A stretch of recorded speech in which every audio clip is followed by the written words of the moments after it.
The Ottawa Senators have everyone fooled with two big trade deadline acquisitions proving to be game changers for this team. We're going to talk about how big of an impact they're going to have on the future of the Ottawa Senators and how they will land at the end of the season fighting for this last playoff position. So you're not going to want to miss this episode of Hat-Trick HQ. But before we get into this video, we got a word from our sponsor, Hot Takes.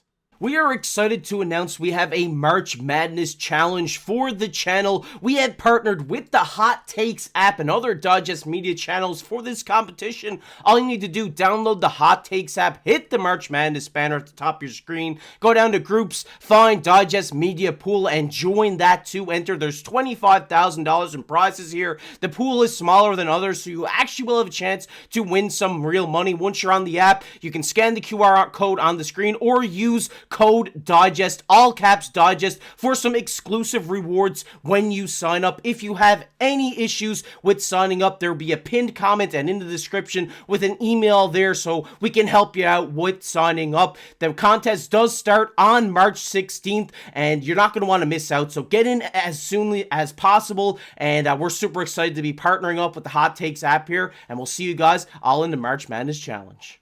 Once again, a big shout out to Hot Takes for sponsoring this video. Make sure to get involved in the March Madness Challenge by going down in the description and the pinned comment. But Darius, with that said, we got some big Senators news to jump into today. And obviously with a win last night against Detroit, it moves them into the top wildcard position, 1 point over the Columbus Blue Jackets for those wildcard playoff spots. And it's all on the back of some big trades that the Ottawa Senators made at the trade deadline. The first guy is Fabian Zetterlund, the guy they got from the Sharks for, I would say a very low, give up to the Sharks. They gave Noah Gregor and a prospect to get this guy in, and he's proven to be a very good player so far. In only one game in his debut, he did get 10 minutes time on ice. He had 2 shots, 4 shot attempts, 6 hits, but when he was on the ice, they outshot Detroit 7-1, having 7 scoring chances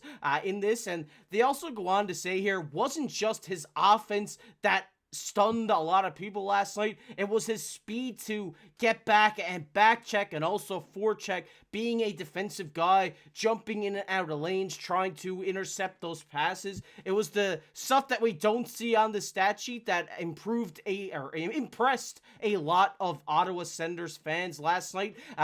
Prompting this Twitter account to say, we need to move him up in the lineup ASAP. And obviously it was his first game, so you're not going to get him involved in the second or third line right away. You want to test him out on that fourth line unit, get used to playing with these guys, and I think that's what that was. I don't think we're ever going to see Zetterlund playing on this fourth line again. I'd be willing to put money on that after what we've seen last night out of him. But Darius, immediately looking at this lineup, I'm seeing Zetterlund shifting right up into that second line, playing with Cozens, who's another guy we're going to talk about later in this video, and a guy like Drake Batherson. I think this line is going to be lethal for this team going forward for the rest of this season. Well, like you were going along there earlier in the video, if you're not a Senators fan, you're probably thinking, wow, he's putting up very impressive numbers in his first game with the team. That's pretty good for a new acquisition because usually it takes a minute to get acclimated to the team. I wonder what line he's playing on. He did all of that playing on the fourth line. I think that's pretty impressive for that player. And dating back to last week, I actually got to see him play live when he was still with the San Jose Sharks. And he was actually very noticeable because of his speed. So I think that's a great, analysis of his game there, that yes, he can bring that speed and, underratedly, maybe some physicality too, as the Senators kind of go on here. So I think he's a really good piece that they just picked up, probably just easing him in to the lineup on the fourth line, but I don't think he's long for that fourth line. I think his skill set probably suits maybe a second line. Like you mentioned, maybe if you were to play with Drake Batherson, that could be something that they could experiment with too. One thing is for sure, though, the Ottawa Senators are playing some really good hockey. Before he even got into the lineup this past weekend, a must-win game against the New York Rangers. You go down 3-1. You're down 3-1 in the third period at home. You come back, you tie the game in just a couple of minutes, with just a couple of minutes left in the third. You ultimately end it with Brady Tkachuk ending it in overtime. So this team is a little bit different than what we've seen in past seasons.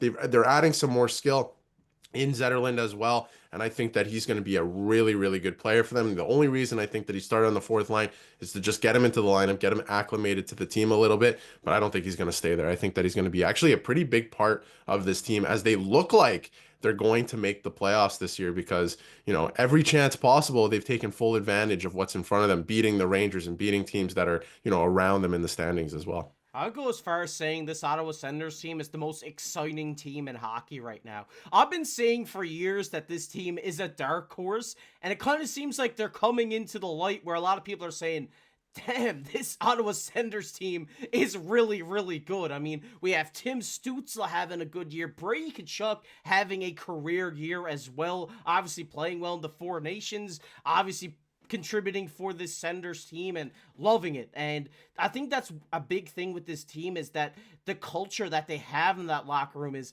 they are all excited to play. Every interview you see after a win at home, they're so fired up to win for the fans. I mean, the Senators fans have been waiting for a team like this for years and years and years. Since the Alfredson days, I would even go back as far as saying so.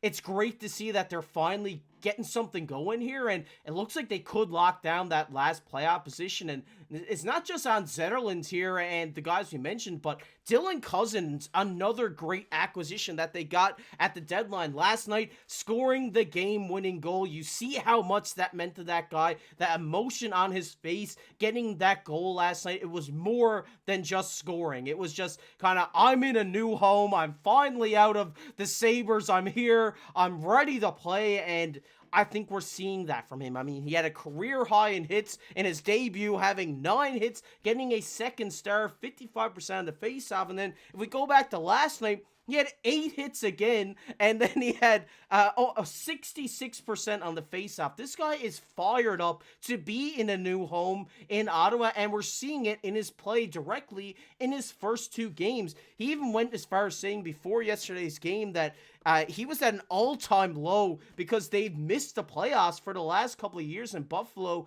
and now that he's in the race again with the Senators, his mentality has switched. We've seen that in his game, and it's so great to see Cozens finally be himself again. I think this guy was at one point touted to be a great prospect and an up-and-coming center, and then, it kind of seems like from time to time, Buffalo maybe fumbles some of their prospects, but he's found a new home here in Ottawa, and it's great to see this guy just play with some passion again and just find his love for hockey again.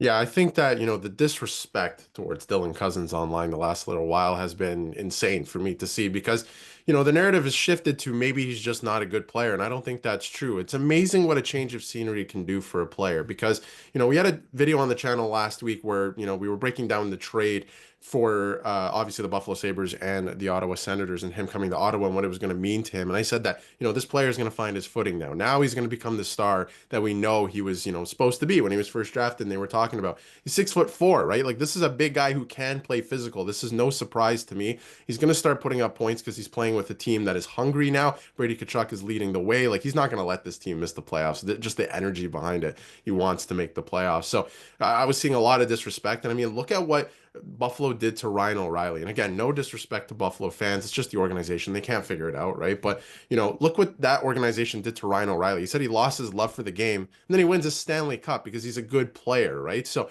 Dylan Cozens is a very good player. I've seen so much disrespect for him online. It's been unbelievable, and I think he's ready to show everyone, what type of a player he really is. And it's going to be, pretty crazy down the stretch here in Ottawa because he's going to be a big part of it. And I know there was another storyline, this weekend about how Josh Norris leaving was really going to affect Brady Tkachuk because they're so close and good friends. And, he was really upset about that. Doesn't seem like it's going to affect their on-ice play.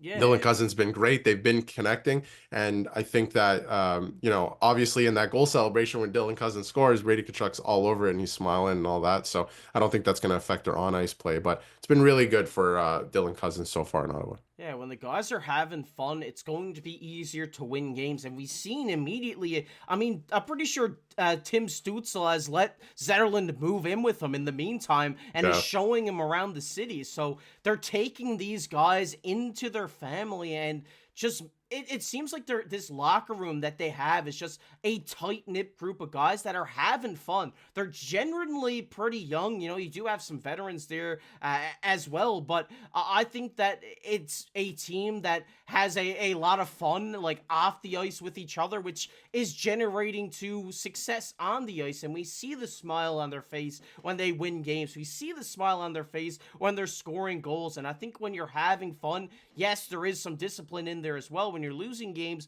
but I think this team is going to be a dark horse heading into the end of this season. I think if this team sneaks into the playoffs here for the East, and I really do think they will, I think they're going to be a tough team to beat in the playoffs, especially with Ullmark playing as well as he is right now. He has a .913 save percentage. This guy's on fire. The team is on fire, and I can't wait to see what the Ottawa Senators have for the second half of the season. And it's just great to see Cozens find the love for the game again, and hopefully he can continue this pace up and continue to show people that he is a great hockey player, and he is what everybody thought he was going to be coming into this league. But we want to hear your guys' thoughts on the Ottawa Senators down below in the comment section. Are you still hating the Norris and Cozens trade? Let us know down below in the comment section. But as always, I've been your host, KC, alongside my co-host, Darius. We'll catch you in the next one.